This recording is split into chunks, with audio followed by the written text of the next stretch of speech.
Everything you need to know about the Nürburgring.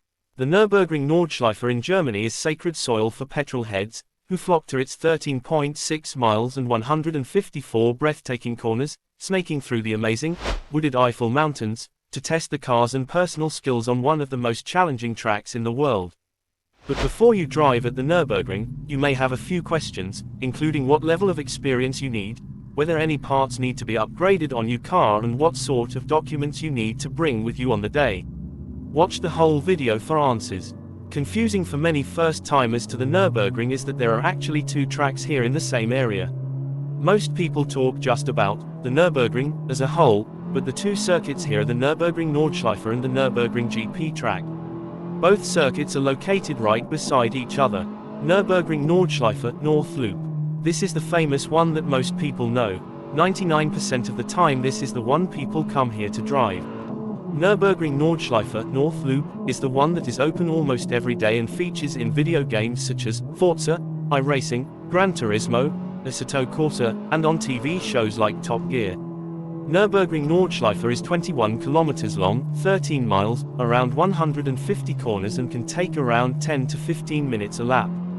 Driving the Nurburgring Nordschleife feels more like a tarmac rally stage than a racetrack, with little to no runoff on the sides before the barriers, grass on the edge of the track, etc.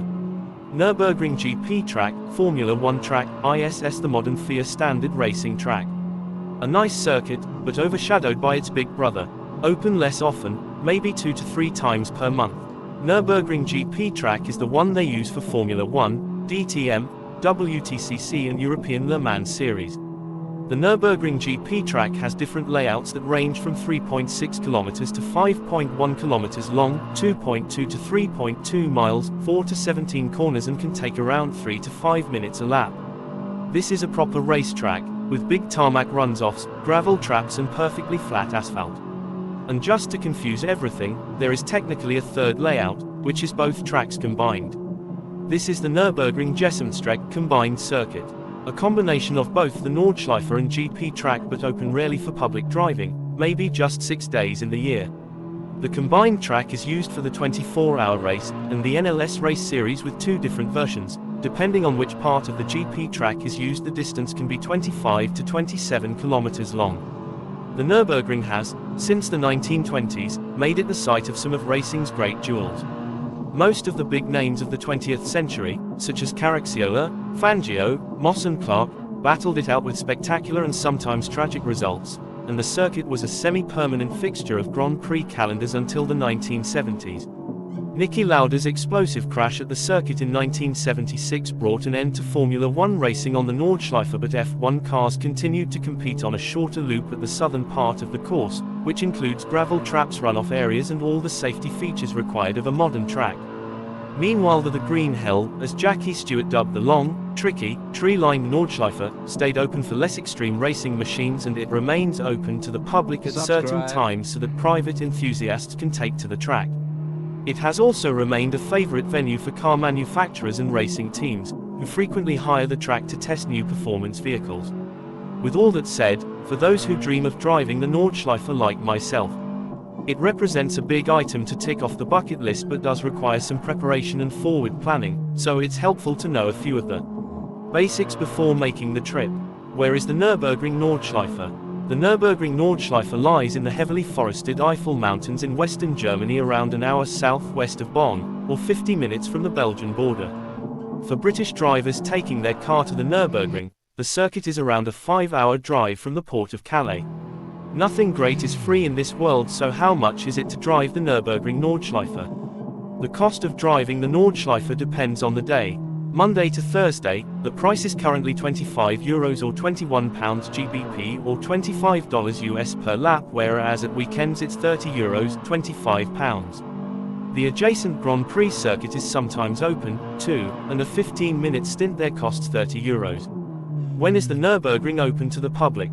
As mentioned, manufacturers often use the Nürburgring for testing, and the circuit also hosts racing events, so aside from the fact that you need to book in advance, it's not a good idea to show up without checking the calendar found on the Nürburgring website, where you may pre-book tickets at the same time. But because of testing, etc., even on days when the circuit is accessible, the track is only open from 5:15 p.m. in the evening until 7:30 p.m. for tourist drives.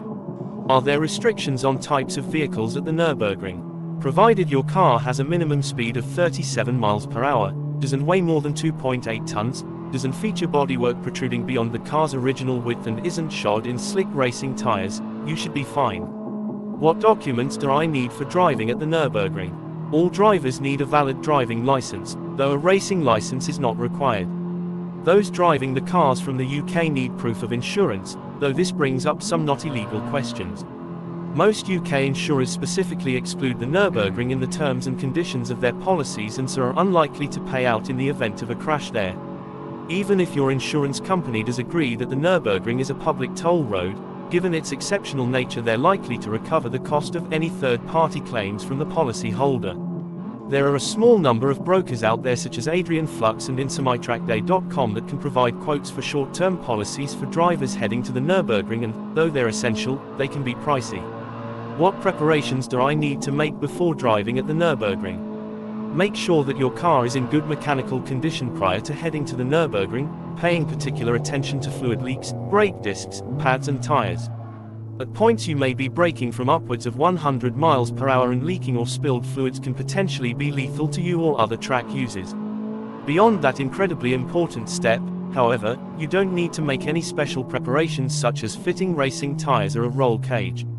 Playing computer games such as Gran Turismo, Assetto Corsa Evo and iRacing, or taking a ride in the passenger seat of a ring taxi may give you some idea of the basic layout of the route in advance, though it can take a while to remember which way all the corners go, and perhaps years to become king of the ring or the ringmeister. What rules apply at the Nürburgring? The Nürburgring is a one-way public toll road, so some of the regular German rules of the road apply. Keep right when required to allow space for faster cars and drivers to overtake on the left. Keep a close eye on your mirrors and, in terms of etiquette, it's a good idea to indicate right to let other drivers coming from behind know you've seen them. While you're allowed under clear conditions to drive at a good pace, racing other vehicles is absolutely frowned upon. Aside from breakdowns, there's no stopping anywhere on the circuit, and, if you have a crash or mishap, you'll need to call for the circuit's licensed flatbed truck to get you. All damage to barriers or circuit equipment must be reported to the track authorities and paid for. Keep an eye out for speed limit signs, especially in the vicinity of accidents or other danger areas, as overtaking or exceeding 50 km per hour in such zones may earn you a ban from the track. Can you take a rental car on the Nürburgring? There are a number of nearby firms that rent out cars for use on the Nürburgring if you don't want to take your own, offering everything from specially prepped racing cars to hot hatches and sports cars. As for airport hire cars, don't even think about it. The likes of Avis, Hertz and others specifically prohibit drivers from taking cars onto the Nürburgring, and with GPS tracking it's quite easy for them to find out where you've been. They may even be able to set live alerts for any vehicles attending the track. For those heading to Germany in a hire car and want to experience the thrill of the Nürburgring, a number of ring taxi firms offer high-speed passenger seat rides around the circuit from around €250 upwards.